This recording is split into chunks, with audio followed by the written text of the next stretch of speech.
السلام علیکم۔ اردو سینٹر ہیب میں خوش آمدید۔ رجب 8 ہجری صلح حدیبیہ سے کچھ عرصے پہلے ہمارے پیارے نبی محمد صلی اللہ علیہ وسلم نے صحابہ کرام کی 300 سواروں پر مشتمل ایک جماعت سیدنا ابو عبیدہ بن جراح رضی اللہ عنہ کی امارت میں قریش کے ایک قافلے کی تلاش میں روانہ فرمائی۔ صحابہ کرام رضی اللہ تعالیٰ عنہم کو اس مہم کے دوران سخت بھوک سے دوچار ہونا پڑا۔ پھر ایک صحابی رسول صلی اللہ علیہ وسلم نے 3 اونٹ ذبح کیے اور پھر 3 اونٹ ذبح کیے۔ اس کی وجہ یہ تھی کہ ہمارے پیارے صحابہ کرام رضی اللہ تعالیٰ عنہم کو درختوں کے پتے بھی جھاڑ جھاڑ کر کھانا پڑ رہے تھے۔ آخرکار لشکر کے امیر ابو عبیدہ بن جراح رضی اللہ تعالیٰ عنہ نے اونٹ ذبح کرنے سے منع فرما دیا۔ اس کے فوراً بعد ہی سمندر نے ایک عنبر نامی بہت بڑی مچھلی ساحل پر پھینک دی، جس کا گوشت تمام جماعت نے کھایا اور اس کا تیل بھی اپنے جسموں پر لگایا، جس سے کمزوری ختم ہو گئی۔ تقریباً آدھے مہینے تک سب نے اس کا گوشت کھایا اور بعض نے تو توشے کے طور پر اس کے کچھ ٹکڑے رکھ لیے۔ سیدنا جابر رضی اللہ تعالیٰ عنہ اس لشکر میں شریک تھے۔ فرماتے ہیں کہ ابو عبیدہ بن جراح رضی اللہ تعالیٰ عنہ نے سب سے بڑے آدمی کو سب سے لمبے قد کے اونٹ پر سوار کیا اور اسے عنبر مچھلی کی پسلی کے ایک کانٹے کے نیچے سے گزار دیا۔ اس سے اندازہ لگایا جا سکتا ہے کہ وہ کتنی بڑی مچھلی ہوگی۔ سیدنا جابر رضی اللہ عنہ فرماتے ہیں کہ ہم مچھلی کے کچھ توشے لائے تو نبی کریم صلی اللہ علیہ وسلم نے فرمایا، ہمیں بھی یہ کھلائیے۔ آپ صلی اللہ علیہ وسلم نے بھی کھایا اور فرمایا، یہ ایک رزق ہے جو اللہ تعالیٰ نے تمہارے لیے برآمد کیا تھا۔ جنگ خندق کے موقع پر تو کافروں کا بہت بڑا لشکر مسلمانوں کے مرکز مدینے پر حملے کی تیاری کر رہا تھا۔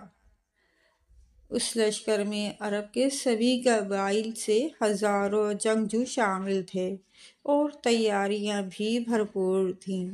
سارے عرب کے کافروں کا منصوبہ تھا کہ اس دفعہ مسلمانوں اور اسلام کو جڑ سے اکھاڑ پھینکا جائے۔ ادھر جب نبی کریم صلی اللہ علیہ وآلہ وسلم کو کافروں کے اس منصوبے کی خبر ہوئی تو آپ صلی اللہ علیہ وسلم نے مقابلے کے لیے صحابہ رضی اللہ تعالیٰ عنہم سے مشورہ کیا۔ آپ نے پیارے نبی صلی اللہ علیہ وسلم کے پیارے صحابی سلمان فارسی رضی اللہ تعالیٰ عنہ کا نام تو سنا ہی ہوگا۔ جب کافروں نے مسلمانوں کے ساتھ جنگ کرنے کے لیے مدینہ منورہ پر چڑھائی کرنے کا پروگرام بنایا تو اس وقت پیارے نبی صلی اللہ علیہ وآلہ وسلم نے اپنے صحابہ رضی اللہ تعالیٰ عنہم سے مشورہ کیا کہ کافروں کا کس طرح مقابلہ کیا جائے۔ تو سلمان فارسی رضی اللہ تعالیٰ عنہ نے مشورہ دیا کہ ہمیں مدینے کے ایک طرف خندق کھود لینی چاہیے تاکہ اس طرف سے دشمن ہم تک نہ پہنچ سکیں اور ہم دشمنوں کو خندق کی طرف سے دوسری طرف ہی روک کر شکست دے دیں۔ سلمان فارسی رضی اللہ تعالیٰ عنہ کے اس مشورے کو رسول اللہ صلی اللہ علیہ وسلم نے بہت پسند کیا۔ آپ نے اپنے ساتھیوں کو مدینے کے شمال میں گہری اور طویل خندق کھودنے کا حکم دیا۔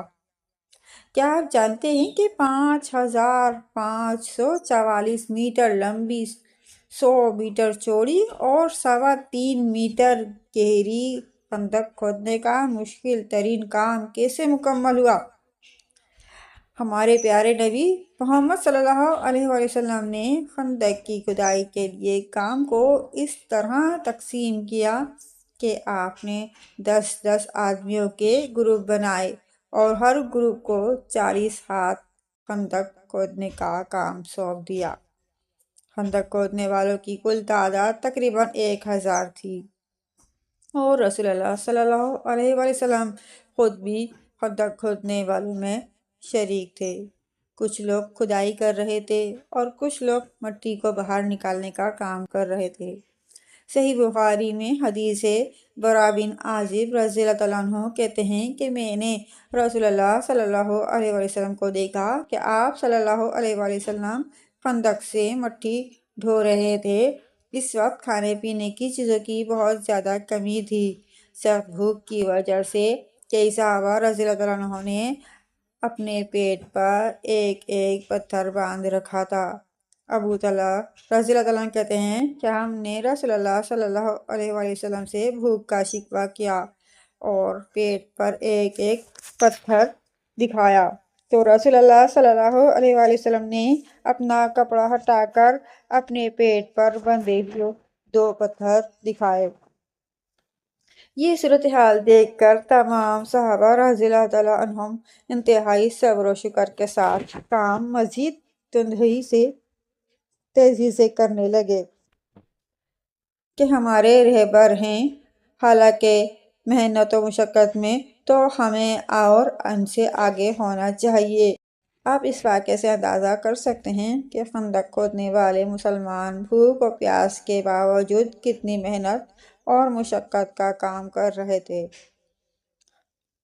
خندق کی کھدائی کے دوران اگر کوئی مشکل مرحلہ پیش آتا تو صحابہ کرام رضی اللہ تعالیٰ عنہم نبی کریم صلی اللہ علیہ وآلہ وسلم کو بتاتے تھے، جیسے کہ برا بن عازب رضی اللہ تعالیٰ عنہ بیان کرتے ہیں کہ خندق کی کھدائی کے دوران ایک سخت چٹان آ گئی جس پر کدال کا کوئی اثر نہیں ہوتا تھا، تو ہم نے رسول اللہ صلی اللہ علیہ وآلہ وسلم سے اس کا ذکر کیا۔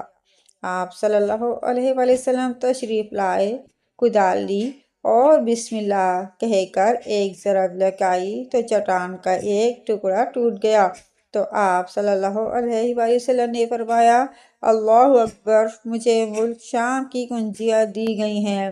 پھر آپ صلی اللہ علیہ وآلہ وسلم نے دوسری ضرب لگائی تو ایک دوسرا ٹکڑا کٹ گیا اور فرمایا، اللہ اکبر، مجھے یمن کی کنجیاں دی گئی ہیں۔ ہمارے پیارے نبی صلی اللہ علیہ وآلہ وسلم اور آپ صلی اللہ علیہ وآلہ وسلم کے صحابہ رضی اللہ تعالیٰ عنہم کے دن بھر مل جل کر مسلسل محنت، صبر اور حوصلے کے ساتھ کام کرنے کی وجہ سے خندق کھودنے کا انتہائی مشکل کام مکمل ہوا۔ جب کافروں نے مل کر مسلمانوں پر حملہ کیا تو وہ خندق عبور نہ کر سکے اور شکست کھا کر واپس لوٹ گئے۔ اس طرح اللہ تعالیٰ نے مسلمانوں کی محنت کو قبول کیا اور فتح سے نوازا۔ اس لیے آپ بھی اندازہ لگا سکتے ہیں کہ اسلام کو بچانے کے لیے نبی کریم صلی اللہ علیہ وآلہ وسلم اور ان کے ساتھیوں نے کتنی قربانیاں دیں اور مشقتیں اٹھائیں، پھر یہ دین ہم تک پہنچا کرنا۔ کافر ہر وقت یہی سوچتے اور چاہتے تھے اور آج تک یہی کچھ کرتے آئے ہیں کہ اسلام کو دنیا سے مکمل طور پر ختم کر دیا جائے۔ ہمیں بھی یہ دیکھنا اور سمجھنا چاہیے کہ اگر ہم بھی اپنے پیارے رسول صلی اللہ علیہ وآلہ وسلم کے طریقے کے مطابق خلوص اور محنت کے ساتھ کام کریں تو اللہ تعالیٰ ہمیں بھی کامیابی دے گا، اور اگر ہم بھی خندق کھودنے والوں کی طرح روزانہ محنت کے ساتھ ساتھ مل جل کر کام بھی کریں تو کوئی بھی کام ہمارے لیے مشکل نہیں ہو سکتا۔ اس دنیا میں بڑی بڑی عمارتیں، سڑکیں، پل، ٹیلی فون، بجلی اور دیگر ایسے ہی نظام اور چیزیں انسان نے آہستہ آہستہ اور مل جل کر بنائی ہیں۔ اس لیے ہمیں یہ کبھی نہیں سوچنا چاہیے کہ فلاں کام اتنا بڑا اور مشکل ہے اس لیے وہ نہیں ہو سکتا۔ ہر کام ممکن اور آسان ہے اگر اس کے لیے ہم پختہ ارادہ کر لیں۔ اس لیے اپنا کام مکمل کرنے کے لیے ہر طرح کی مشکلوں پر صبر اور شکر سے کام کریں تاکہ ہمیں کامیابی حاصل ہو سکے۔